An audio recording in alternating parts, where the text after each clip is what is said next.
Active shooter and workplace violence response. An active shooter is an individual actively engaged in killing or attempting to kill people in a confined and populated area. A study that was conducted by the Federal Bureau of Investigation in conjunction with Texas State University revealed the following statistics. The analysis was done on active shooter incidents in the United States between the years 2000 and 2013. During that 13-year time period, there were 160 active shootings, 486 people were killed, 557 wounded, and 64, or approximately 40% of those incidents involved 3 or more killings during each particular event. In at least 15, or 9.4% of the 160 incidents, the shooters targeted family members, resulting in the deaths of 20 and the wounding of 1. In 16 of the 160 incidents, male shooters targeted current, estranged, or former wives, as well as current or former girlfriends. In 12 incidents, the women were killed, and in 3 incidents, the women sustained significant injuries but survived. While perpetrating this violence, an additional 42 people were killed and another 28 wounded. The Texas Tower incident happened on August 1st, 1966. The reason for this slide is that it goes back and shows that active shooter incidents have been taking place for quite some time. This particular event happened in Austin, Texas. 15 people were killed, including an unborn baby, and 31 people were wounded, as far as 2 blocks away. The perpetrator was killed by law enforcement officers who did respond to the scene. The Columbine High School active shooter incident that happened April 20th, 1999 at 11:19 a.m., 2 students armed with firearms and improvised explosive devices began shooting outside of the school and then entered the school to continue the rampage. The students walked through the school firing multiple rounds and detonating 30 IEDs. An additional 42 IEDs failed to detonate, including 2 20-pound propane bombs located in the cafeteria. 13 people were killed and 20 were wounded. Both suspects committed suicide. This shooting rampage happened at 11:19 a.m. in the morning. At 11:16 a.m., 3 minutes prior to the shooting spree, there were 480 people located in the cafeteria where the 2 20-pound propane bombs failed to detonate. The Virginia Tech shooting happened on April 16, 2007.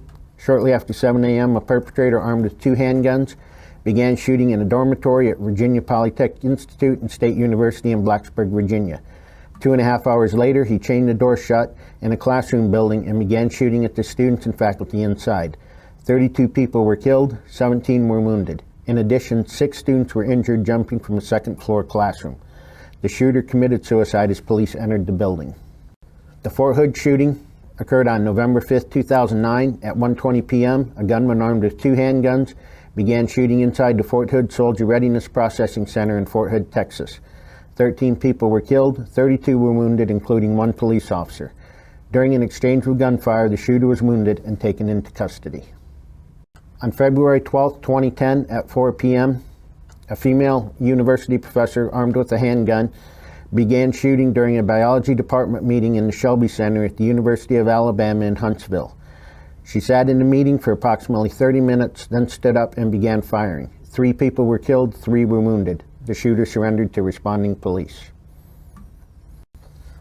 On September 16, 2013, at 8:16 a.m., a gunman armed with a shotgun began shooting in Building 197 at the Washington Navy Yard in Washington, D.C. During the shootings, he shot a security officer, took the officer's handgun, allowing him to continue shooting when he ran out of shotgun shells. 12 people were killed, 7 were wounded, including 2 police officers. The shooter was killed by police. On December 2, 2015, a husband and wife targeted a San Bernardino County Department of Public Health holiday party of about 80 people. The husband was a DPH employee. 14 people were killed and 22 wounded. Both shooters were killed 4 hours later in a shootout with law enforcement. Both shooters were considered homegrown violent extremists.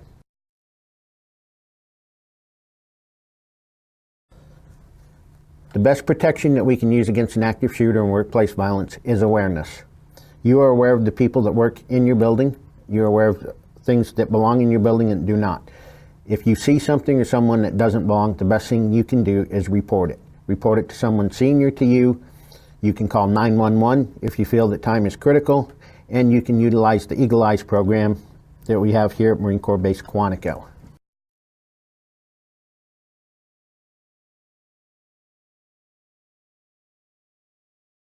What we're trying to do is prevent this from happening, so to build a profile of an active shooter is the way to do that. As you can see from this profile, anyone, any place, at any time has the potential to be an active shooter. Employees typically do not just snap, but display indicators of potentially violent behavior over time. If these behaviors are recognized, they can often be managed and treated. It will start with a behavior of concern, then if continued to go, it will become a threatening behavior, and then as it continues, physical injury will result, and then it continues even further, death will result, which is the active shooter incident.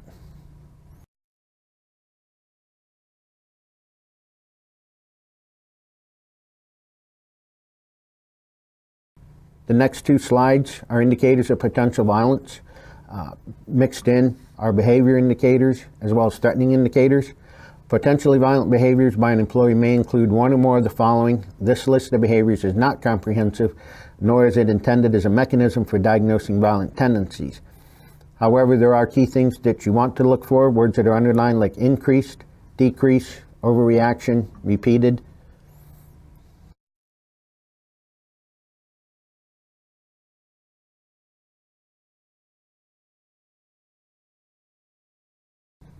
You'll notice that some of these are rather vague and may be hard to pinpoint. However, others are very clearly pinpointed, and all of them need to be reported.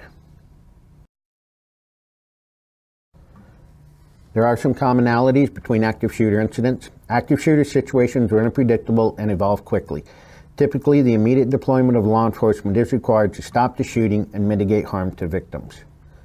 Because active shooter situations are often over within 5 minutes or less before law enforcement arrives on the scene, individuals must be prepared both mentally and physically to deal with an active shooter situation. Active shooter incidents are often well planned out. This planning can take place for weeks, months, and even sometimes years. The suspect's behavior is very unpredictable. Pre-incident signs did exist in most of the school shootings. Suspects usually do not have an escape plan. 8 out of 10 active shooters are suicidal. The average age for a school shooter is 14.5 years old. Suspects may be mentally deranged or acting in a diminished mental capacity. Suspects may be motivated by political or religious agenda. Mass murder is often the goal rather than other criminal conduct such as robbery. Multiple weapons and ammunition are often involved. The best way to respond when an active shooter is in your vicinity is to quickly determine the most reasonable way to protect your own life. Remember that customers and clients are likely to follow the lead of employees and managers during an active shooter situation. The 3 options that are utilized are run, hide, or fight. If there is an accessible escape path, attempt to evacuate the premises. Be sure to have an escape route and plan in mind. Evacuate regardless of whether others agree to follow. Leave your belongings behind. Help others escape if possible. Prevent individuals from entering an area where the active shooter may be, and call 911 when you are safe. Hide. If evacuation is not possible, find a place to hide where the active shooter is less likely to find you. Your hiding place should be out of the active shooter's view. It should provide protection if shots are fired in your direction, such as an office with a closed and locked door. Do not trap you or restrict your options for movement.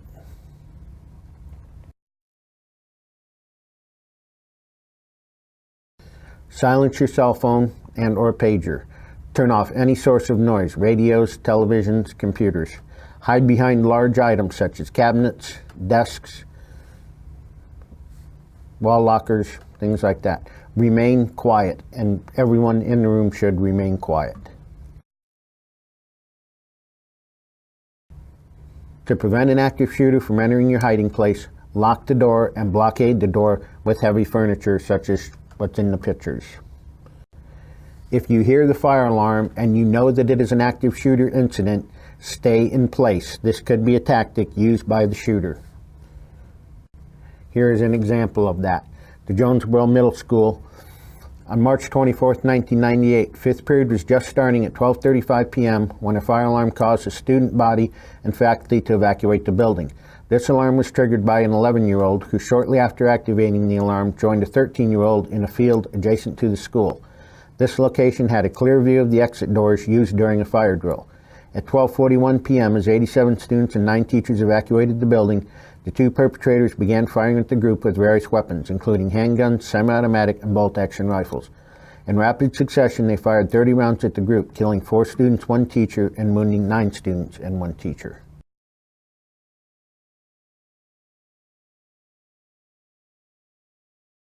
If evacuation and hiding are not possible, such as you got caught in a hallway or outside of your room or an office and you can't make it to a room or office, take cover anywhere possible, such as under a counter, inside of a closet, or in the restroom. If you utilize the restroom as cover or place to hide out, do not go into a stall and close and lock the stall door. Go into a stall, but leave the stall door open a few inches so that if the shooter comes in, it will look like no one is in there. As a last resort, and only when you know that your life is in imminent danger, should you attempt to disrupt and/or incapacitate the active shooter. Act as aggressively as possible against him or her. Throw items and improvised weapons. Yell. Commit to your actions. Attack the shooter's vitals: eyes, nose, throat, head, or groin.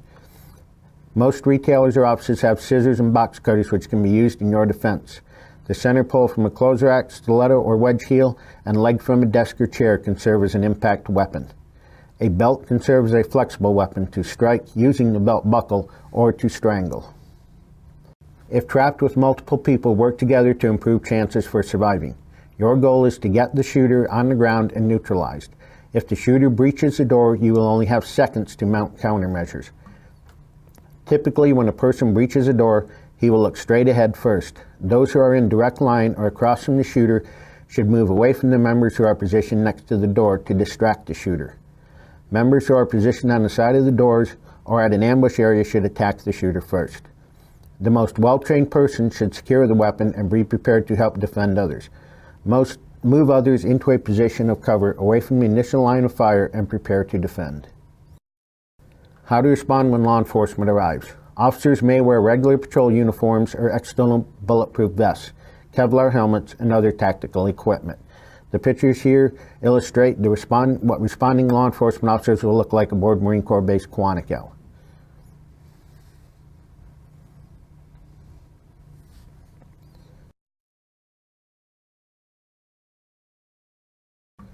Law enforcement's purpose is to stop the active shooter as soon as possible. Officers will proceed directly to the area in which the last shots were heard. Officers may be armed with rifles, shotguns, or handguns. Officers may shout commands and may push individuals to the ground for their safety.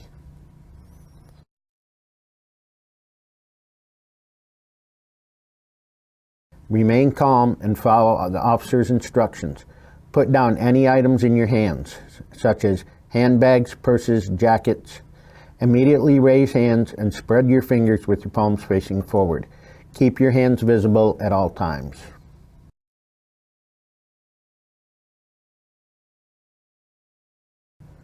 Avoid making quick movements toward officers, such as holding on to them for safety. Avoid pointing, screaming, and/or yelling at law enforcement personnel. Do not stop to ask officers for help or direction when evacuating. Just proceed in the direction from which officers are entering the premises. Once you have reached a safe location or an assembly point, you will likely be held in that area by law enforcement until the situation is under control and all witnesses have been identified and questioned. Do not leave until law enforcement authorities have instructed you to do so.